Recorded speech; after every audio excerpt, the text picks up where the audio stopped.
So unfortunately, this review is actually coming out way later than expected. So with that all said and done, let's get into the overview of the episode. The episode starts with Basha getting ready for school, and she seems really excited because Grudgby season is underway. She typically receives a lot of attention because she's the Grudgby team captain. However, when she enters school, all the attention is on Willow because she figured out a new spell that can make plants resemble anyone she wants it to. So this angers Basha and causes her to remark something along the lines of Willow needs to use plants as friends.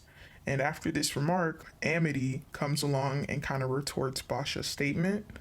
After this, Luz, Willow, and Gus are in class, and Basha continues to pick on Willow, causing Luz and Gus to step in. However, the trio soon realizes during Grudgby season, Basha can basically get away with anything. So at the end of the school day, we see Luz, Gus, and Willow were followed around all day and bullied by Basha. So this prompts Luz to ask Amity how to get Basha to stop, which gives us a cute Lumity moment and lets us know Amity can barely form sentences around Luz. This conversation gives Luz what she believes to be her solution as well, prompting her to run to where Basha is and challenge her to a Grudgby match in Willow's name. So if they win, Basha would have to stop bullying them, and if Basha wins, Willow would have to be their water boy and their target when they were practicing Grudgby. So meanwhile, at the Owl House, Ida is reminiscing on her old Grudgby days from when she was in high school, when Hootie announces that he found Lilith in the woods and drops her in the house. Lilith announces that she has come to arrest Ida. Ida in turn tells Lilith that if she can beat her in a game of Grudgby, she'll go with her, and if not, Lilith has to leave. In the end, Lilith loses and worries about showing up to the Emperor empty-handed, so Ida gives Lilith her ring and tells her to say that she put up a good fight. As Lilith is leaving, she tells Ida that she'll be back with an army, so that should be something we might see in Agony of a Witch. While all that was happening, back at Hexside, Luz decides to train Gus and Willow, but ends up pushing them too far. This caused Willow to call off the game. Luz has another conversation with Amity, in which Amity explains that she was actually the Grudgby team captain before Basha, until she tried to do something that caused her teammates to get hurt. After Amity is done talking, she realizes Luz's face is only a couple inches away from hers, causing her to fall. After hearing Amity's story, Luz decides to forfeit the game and accept Willow's punishment for herself. Amity sees that Luz is being used as a target and runs to get Willow and Gus's help, giving us another cute Lumity moment where Amity is desperately trying to hide her crush on Luz. Willow and Amity rush to the Grudgby field to announce that the game is back on. Amity joins her team because Gus is out of commission. Willow, Amity, and Luz are able to pull it together and win. Psych! Actually, Basha caught the Rusty Smidge, which gave her team an instant victory. Also, this happened, which gives us another cute Lumity moment where Luz carries Amity due to her injury. At the end of the episode, we see Amity showing up at the Owl House to hang out with Luz, Willow, and Gus. As of last episode, the secret code was 2 witches torn apart, now alone, 2 hearts of stone, a curse of feathers and mud. As of this episode, the secret code is 2 witches torn apart, now alone, 2 hearts of stone, a curse of feathers and mud, a betrayal. This marks the first episode where we get 2 words as a part of the secret code. So, significant character development for Luz in this episode is that she learned a fire spell. Moving on to Amity, we see that Amity made good on her promise and didn't let Basha make fun of Willow in the beginning of the episode. And because of the end of the episode, it does appear that she's officially a part of Luz, Willow, and Gus's friend group. Now, moving on to Willow, there's not much character development in my opinion. For me, that's my opinion! for Willow, except that we learn that her last name is Park. Now moving on to Basha.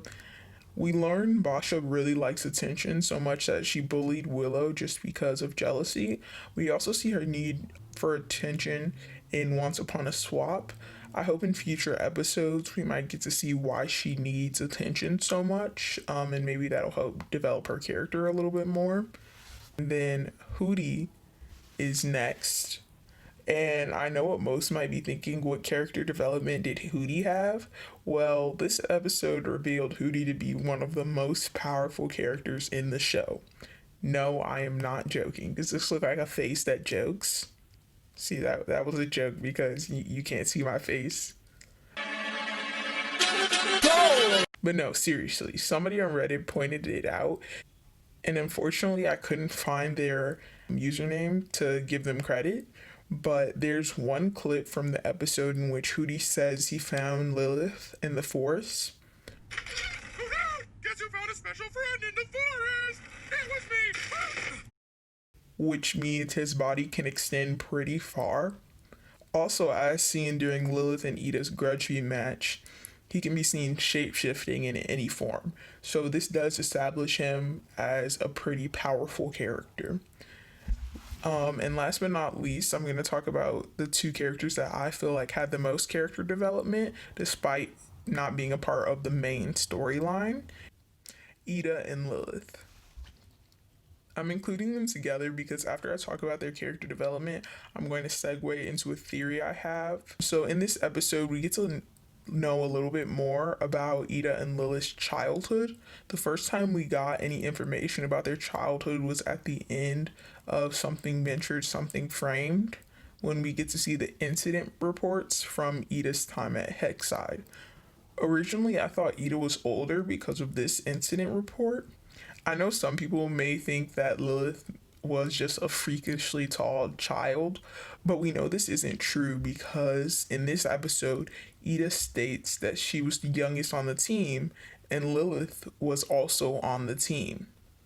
We also learn that Lilith probably dyes her hair because she's actually a ginger.